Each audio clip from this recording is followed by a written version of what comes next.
वक्त हमारे साथ दो गेस्ट जुड़ चुके हैं इस पैनल में, उनकी तरफ हम रुख करते हैं। पूजा मिश्रा जी जो कि समाजवादी पार्टी से प्रवक्ता हैं, वो हमारे साथ जुड़ चुकी है, और अनंत अमित जो कि बीजेपी प्रवक्ता हैं, वो हमारे साथ जुड़े हुए हैं। बहुत स्वागत करती हूँ आप दोनों का। सबसे पहले पूजा मिश्रा जी, आपके पास आना चाहूंगी। अनुराग ठाकुर कहते हैं कि ये जो बिल है, इसमें आखिर दिक्कत क्या हो रही है? ये करप्शन वर्सेस कॉन्स्टिट्यूशन है, आपका टेक क्या है? समाजवादी पार्टी इसका विरोध क्यों कर रही है? क्यों आखिर ये कहा जा रहा है कि ये तो तानाशाही है, इस बिल को थोपा जा रहा है? इस पर चर्चा ही तो हो रही है, चर्चा के बाद तय होगा जब वोटिंग होगी। करिश्मा जी, आपको नमस्कार, और साथी प्रवक्ता को भी मेरा नमस्कार। ये बिल पहली बार आती है, उसके बाद में चली जाती है जेपीसी की मीटिंग में। जेपीसी की मीटिंग में जो है अपोजिशन के लीडर्स होते हैं, जो मेंबर्स होते हैं, उनको जो है निष्कासित कर दिया जाता है, और उसके बाद में रिपोर्ट आती है। जो उनके मेंबर होते हैं वो कहते हैं कि जो उनका ऑब्जेक्शन है उसको उस रिपोर्ट में शामिल भी नहीं किया गया हुआ है। तो रिपोर्ट में यही होती है, अगर कोई मेंबर है, उसने जो है एक मेंबर ने भी अगर ऑब्जेक्शन किया हुआ है, उसके ऑब्जेक्शन को तो मेंशन करना पड़ेगा। आप कह रहे हैं क्यों इसके अगेंस्ट है? पहली बात की प्रोसीजर ही देखिए ना कि प्रोसीजर कहाँ चल के जा रहा है। और ये सरकार कहती है कि इसमें जो है all India Muslim personal law board के मेंबर्स की जो सुधार है उसको भी इनकॉर्पोरेट किया गया हुआ है, पर वो कह रहे हैं कि नहीं किया गया हुआ है। मतलब ये देखिए कि उठा करके कि सरकार कह रही है ये किया गया हुआ है, पर जो उनके मेंबर्स थे जिनके लिए आप लेकर के आ रहे हैं, वो इस बात को नहीं एक्सेप्ट कर रहे हैं कि उसको जो है इनकॉर्पोरेट किया गया हुआ है। और अभी जो डिस्कशन चल रहे हैं कि इस पे जो है आप जा सकते हैं सिविल कोर्ट पे या फिर हाई कोर्ट में, पहले भी जा सकते थे, और न जाने कितने जो है ट्रिब्यूनल कोर्ट के फैसलों को जो है नलफाई किया है। 2025 में जो है तमिलनाडु से लेते हुए महाराष्ट्र हाई कोर्ट ने, इन सब ने जो है कई सारे जो है ट्रिब्यूनल के ऐसे ऑर्डर्स थे जिसको नलफाइड किया कि नहीं ये सही नहीं है। और दूसरी बात है, जो बार बार वहम फैलाया जाता है, ये कहा जाता है कि कहाँ पे जो है गैजेटेड नोटिफिकेशन जारी कर दिया और वो जाकर की जमीन उनकी हो जाती। तो आप ये बताइए कि जब यहीं पे दूर नहीं जाकर के संभल में वक्फ बोर्ड की संपत्ति है, करिश्मा जी ऐसा कहा जाता है, तो कौन वेरीफाई करता है कि नहीं ये वक्फ बोर्ड की संपत्ति नहीं है? वहाँ के डीएम कागज देखते हैं, वेरीफाई करते हैं नहीं ये वक्फ बोर्ड की संपत्ति नहीं है। तो ये जो आप कभी जांच करने की बोलते हैं, सब जगह पे ऑक्युपाई कर ले रहे हैं, तो आप ये देखिए ना करिश्मा जी कि अगर ऐसा हो रहा है, आपको लगता है जांच करने की, पहले भी जांच करने का दिया हुआ था, हाईकोर्ट आप जा सकते थे और हाईकोर्ट ने बहुत सारे फैसलों को बदला भी है। तो ये पहली बात तो ऐसा नहीं कि अनाउंस कर दिया और हो गया।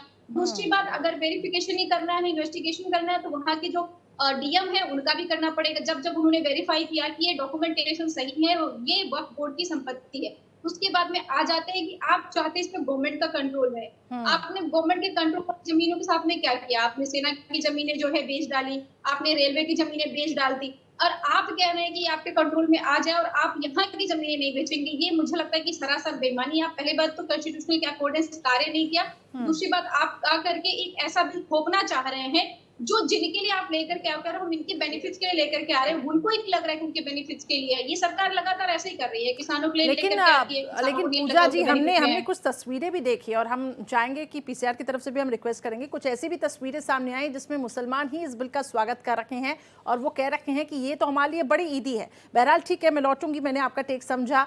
अनंत अमित जी, आप क्या कहना चाहेंगे? आपने सुना, उन्होंने कहा कि वेरिफिकेशन ही नहीं हुआ है, इस बिल को थोपा क्यों जा रहा है?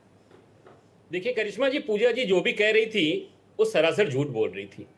जेपीसी का जब से गठन हुआ है तब से पूरे देश के सभी प्रांतों में घूमने के बाद लगभग 21 लोकसभा के और 11 राज्यसभा के सदस्य होते हैं, और सारे सदस्य लगभग सभी प्रांतों में घूमने के बाद 38 बैठकें होती हैं और 118 घंटे की बैठक होती है, और तमाम दल के बैठक होते हैं, तमाम दल के लोग उसमें शामिल होते हैं। और आपने देखा होगा दिल्ली की बैठक में ही जगदंबिका पाल जी जो कि जेपीसी के अध्यक्ष थे, उनके ऊपर बोतल फेंका जाता है टीएमसी के सांसद सदस्य के द्वारा। तो ये भी देश ने देखा है। और जहां तक वक्फ बोर्ड की बात है, तो 1911 में जब इसकी स्थापना हुई तो उस समय जिन्ना बोर्ड इसको कहा जाता था। 1954 के बाद ये वक्फ बोर्ड, जब देश का विभाजन हो जाता है, पाकिस्तान अलग हो जाता है, उसके बाद ये भारत में आ जाता है। और वक्फ बोर्ड का जो निर्माण किया गया था वो उन गरीब तबका मुसलमानों के लिए जो कि मुख्य धारा से कैसे जुड़े, उनको कैसे न्याय मिले, उसके तहत है। आर्टिकल 15 में एक संशोधन है। एक आर्टिकल 15 में कहा गया है कि मुस्लिम महिला हो या किसी भी धर्म की महिला हो, उसके न्याय के लिए सरकार कभी भी कोई कदम उठा सकती है। और उस आर्टिकल 15 के तहत ही हमारी सरकार ने यह तय किया कि 2006 में सच्चर कमेटी की रिपोर्ट आती है। सच्चर कमेटी रिपोर्ट आने के बाद ऐसा नहीं है कि वक्फ बोर्ड में पहली बार उस पे संशोधन किया जाए, उससे पहले 1995 में 2013 में भी किए गए। और करिश्मा जी मैं बताना चाहता हूं, जब जब संशोधन किए गए उसके बाद पार्लियामेंट के चुनाव हुए।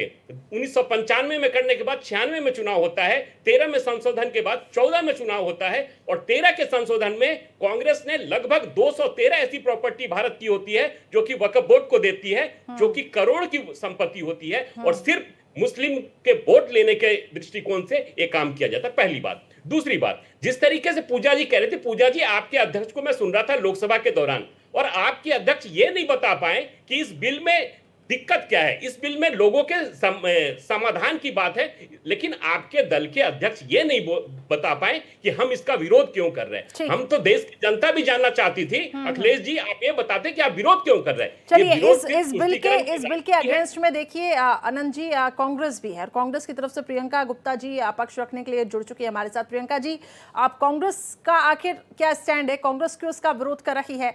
सवाल यह है कि एक तरफ कहा जाता है कि इस बिल को थोपा जा रहा है, डिस्कशन फिलहाल चल रहा है, और इसमें हमने कई ऐसी भी तस्वीरें देखी कि जब इस बिल का कुछ जगह स्वागत भी किया जा रहा है, कुछ मुसलमान ही स्वागत करके कह रहे हैं कि एक बड़ी ईदी हमें मिल गई है, और आखिर इसका विरोध क्यों जताया जा रहा है कांग्रेस की तरफ से? देखिए, स्वागत तो आपको याद होगा कि जब कोरोना हुआ था लोगों ने थाली ताली बजाई थी। अब वो वैक्सीन वाली कंपनी खुद ही कह रही है कि इस वैक्सीन के साइड इफेक्ट है कि ब्लड क्लॉटिंग हो सकती है, हार्ट अटैक के जो है चांसेस होते हैं। तो मैं भाई स्वागत का क्या है भाई, आप जनता है, देश की जनता है, कुछ भी बता दीजिए। आप तो कह रहे थे 15 लाख लाएंगे, अरे भाई सबके अकाउंट में आ जाएंगे, काला धन लाएंगे, तब भी तो स्वागत किया था देश की जनता ने। देश की जनता ने कहा वाह वाह भाई, हर आदमी रोज चेक कर रहा है कि 15 लाख आए अकाउंट में कि नहीं आए। अरे भाई नहीं आए ना, वो भी जुमला था। अरे तो भाई ये भी जुमला ही है, सीधी बात है। आप कह रहे हैं गरीब मुसलमानों को पता नहीं क्या दे देंगे, अरे भाई कुछ नहीं दे देंगे आप। आपकी जो नजरें हैं वो जमीन पे हैं, और जमीन किसको आप देते हैं वो पूरा देश जानता है। कांग्रेस पार्टी ये कहती है कि आपने जो है फंडामेंटल राइट का उल्लंघन किया है। आर्टिकल 26 जो freedom of manage religious affair, उसका उल्लंघन है। आर्टिकल 14 राइट ऑफ इक्वालिटी का वायलेशन है। Article 15 prohibitions of discrimination on the ground of religious, वो आपका वायलेट किया है। आर्टिकल 25 फ्रीडम ऑफ रिलीजन, उसका वायलेशन है। Article 30 right of the minorities to administrate the institution. तो सबसे बड़ी चीज है कि इन सारी चीजों का आपने वायलेशन किया है, और आप नहीं चाहते एक धर्म विशेष की संस्था सिर्फ उन्हीं के धर्म के लोगों के माध्यम से चलाई जाए। अब ये संस्था मुस्लिम धर्म के द्वारा चलाई जाती है, और मुस्लिम धर्म इसको चाहता है कि पूरी तरीके से वो एडमिनिस्ट्रेशन में, प्रशासन में उसका आधिपत्य रहे। पर आपने क्या किया, आपको उसमें अपने लोग चाहिए थे, तो उसमें आपने ये कह दिया कि ये 2 लोग हमारे हो जाएंगे और आप एडमिनिस्ट्रेशन में पूरी तरीके से कब्जा कर लेंगे। हकीकत ये है कि आपकी नजरें उस जमीन पर है जिस जमीन को आपने कहा कि 99% वो जो जितनी भी प्रॉपर्टीज है वक्फ की, वो पूरी डिजिटलाइज हो चुकी हैं, वो पोर्टल पे अपडेटेड है। उसके बाद आप छाती पीट रहे हैं, कह रहे हैं कि नहीं नहीं नहीं नहीं नहीं, ये तो सब गड़बड़ घोटाला है इसमें। अभी भाई साहब कह रहे थे कि कांग्रेस ने दे दी। अरे भाई ये तो पता ही नहीं आपको कि वक्फ बोर्ड में प्रॉपर्टीज कौन दान कर सकता है। कांग्रेस पार्टी नहीं दान कर सकती, कांग्रेस पार्टी अपने फंड से थोड़ी ना दान कर देगी। गजब बातें करते हैं, और आप सिर्फ भ्रम फैलाने का काम कर रहे हैं। ठीक है अनंत अमित जी, आप कुछ कहना चाहते हैं? आपने जो सवाल उठाया, ठीक है अनंत अमित जी, सवाल ये है कि आप प्रॉपर्टियों पर, आरोप ये लग रहा है कि सत्ता पक्ष जो है वो प्रॉपर्टी पर कब्जा करना चाहती है, उस प्रॉपर्टी पर ही नजर है। ये बहुत अच्छा करिश्मा जी, आपने सवाल भी पूछा, और प्रियंका जी ने जिस तरीके से कहा है मैं इनको जवाब भी देना चाहता हूं।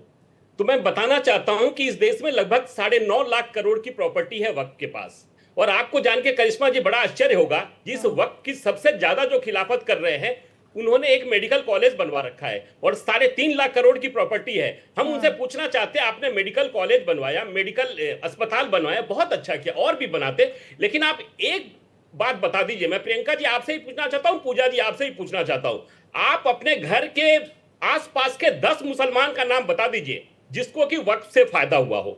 आप बता दीजिए, मैं इंतजार करूंगा। दूसरी बात, कांग्रेस के एक बहुत बड़े लीडर है जिनका कि रामपुर उत्तराखंड में 200 एकड़ में रिसोर्ट बना हुआ है, और वो जमीन किसकी है पता है करिश्मा जी?